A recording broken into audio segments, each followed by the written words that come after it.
द्वारा flux plus इसके द्वारा फ्लक्स प्लस इसके द्वारा फ्लक्स प्लस इसके द्वारा, 4 सरफेस हो गया इसलिए 4 सरफेस। तो देखिए इसके द्वारा निकालना, इसके द्वारा अब जो है प्लस चार्ज है, क्योंकि इलेक्ट्रिक फील्ड लाइन हमेशा रिलीज करता है, निकलता है कहाँ से सर, इलेक्ट्रिक फील्ड लाइन हमेशा निकलता है पॉजिटिव चार्ज की तरफ से, तब पॉजिटिव चार्ज से निकालते हुए दिखा दिए, क्योंकि इस साइड में कुछ है ही नहीं, अगर रहता कुछ तो इधर हमारे पास इलेक्ट्रिक फील्ड होता।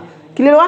अब आते सर, क्योंकि इसको जोड़ना होता है ना सर, इसको जोड़ना सर, इसको जोड़ना मतलब क्या, देखो तो EDS, इसके कारण मान लीजिए इसका नाम 1 रख देते हैं, तो ये 1 डैश हो जाता है। तो हम लोग क्या लिखेंगे, E1 इतना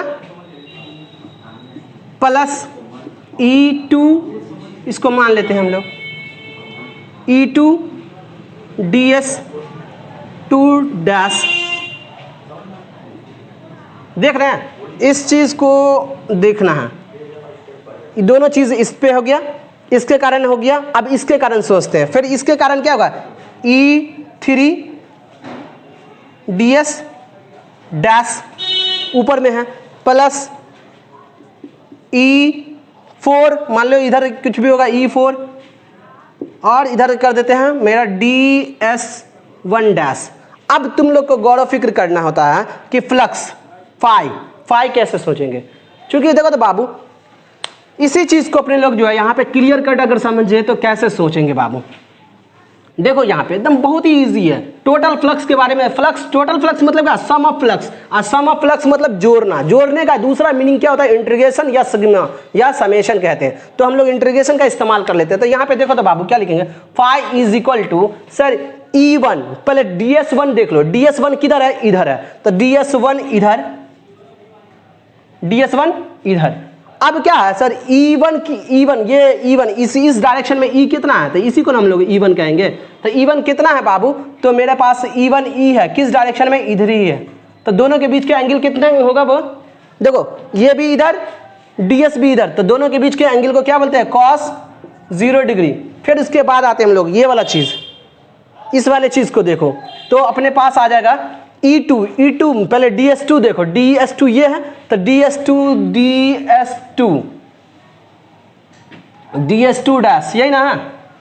अब मेरे पास E2 इधर तो है नहीं कुछ, तो इधर कुछ है ही नहीं, तो हम लोग के पास क्या, E जो है ये इस यहाँ पे भी इस पोजीशन पे भी इलेक्ट्रिक फील्ड किधर, इधर ही डायरेक्शन में, तो E डायरेक्शन में है। और किस डायरेक्शन में, देखो इसका डायरेक्शन अपने पास है ऐसे, और इसका डायरेक्शन ऐसे, तो दोनों के बीच का एंगल कितना हो जाएगा बाबू, 90 डिग्री। तो इसीलिए हम लोग क्या लिख सकते हैं बाबू, यहाँ पे cos 90। इसी तरह से अगर हम लोग सोचे सर, अब हमारे पास पोर्शन ये वाला है, तो देखो यहाँ पे प्लस सर DS डैश ये वाला चीज है, तो DS डैश।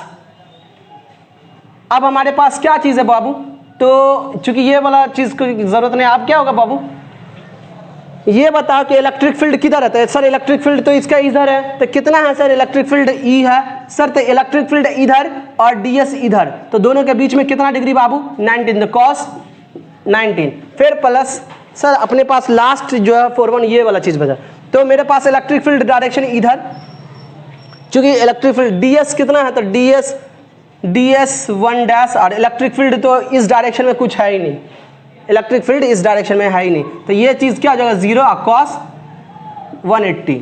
अब गौर से देखो, ये cos 90 क्या करेगा, ओवरऑल 0 कर देगा, ये वाला चीज को भी 0 कर देगा। यहाँ पे इलेक्ट्रिक फील्ड 0 था, इसलिए ये चीज 0 हो जाएगा। हमारे पास रिजल्ट कितना आया बाबू, ये हमारे पास जो रिजल्ट आया, phi is equal to E dot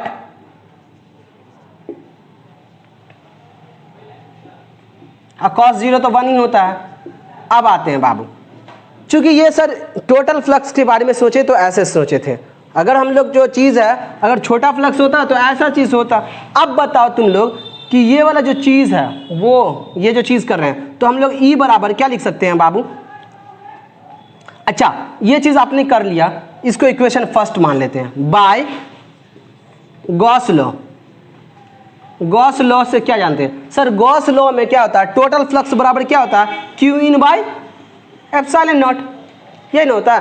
इसी चीज को हम लोग यहाँ पे देखते हैं, तो E गॉस लॉ से क्या होता है, गॉस लॉ से अगर आप लोग सोचे फाई बराबर क्या होता है, Q in by epsilon naught. Sir Q in है कितना, तक क्यू है, और एप्सिलॉन नॉट तो एप्सिलॉन नॉट ही है। अब ये फाई कितना निकाल चुके हैं, ई डॉट डी एस, जिसको हम लोग डॉट का कैंसिल आउट कर दिए क्योंकि कॉस जीरो कितना होता है 1, तो यहाँ पे हम लोग 1 नहीं लिखे, तो हमारे पास क्या हो जाएगा क्यू बाई एप्सिलॉन नॉट। अब हमारे पास क्या होता है, देखो बाबू ये मेरा स्मॉल एरिया है, ये वाला जो चीज़ है मेरे पास स्मॉल एरिया है, तो इट मीन्स व्हाट कि ये मेरा एरिया है। अब हमारे पास ई बराबर लिखेंगे क्या बाबा, Q by area, Q by area into 1 by epsilon naught, और क्यू बाय एरिया को हम लोग बोलते क्या सिग्मा। तो हमारे पास electric field near the surface कितना आया, तो sigma by epsilon naught, sigma by epsilon naught. ये आपका मेरा आंसर हुआ। यहाँ तक आपको अगर कोई दिक्कत हुआ होगा, देखिए क्योंकि कम समय में हमको बताना होता है तो आपको उसी हिसाब से हम स्पीड में बोलना पड़ जाता है, मजबूरी है। अगर यही चीज़ अगर हमारे पास क्लास में बताना होता तो बैठ के आराम से 1 घंटे में बताते और बेहतर मज़ा आता, लेकिन आपको हमको स्पीड में बताना होता है, इसीलिए ऐसा करते हैं। आप क्या करोगे, धीरे धीरे पॉज कर करके आप आगे देखो, सोचो, अगर फिर भी लगे कि नहीं नेगेटिव है भाई तो नेगेटिव बिंदास होकर बोलना। हम तो पहले से बिंदास आदमी हैं, हमारे पास अगर नेगेटिव फीडबैक आएगा तब हमें इम्प्रूव करने, मतलब कि अपनी नॉलेज को इन्हांस करने के लिए ये चीज़ें क्या अपॉर्चुनिटी के तौर पर ले लेंगे ना। हमारे क्या अगर नेगेटिव फीडबैक आएगा तो हम उसको एक क्या करेंगे चैलेंज के तौर पर लेंगे, चलो मेरा ये नेगेटिव फीडबैक है उसको हम इम्प्रूव करने का कोशिश करेंगे। तो यही चीज़ आपको भी करना है प्लीज़।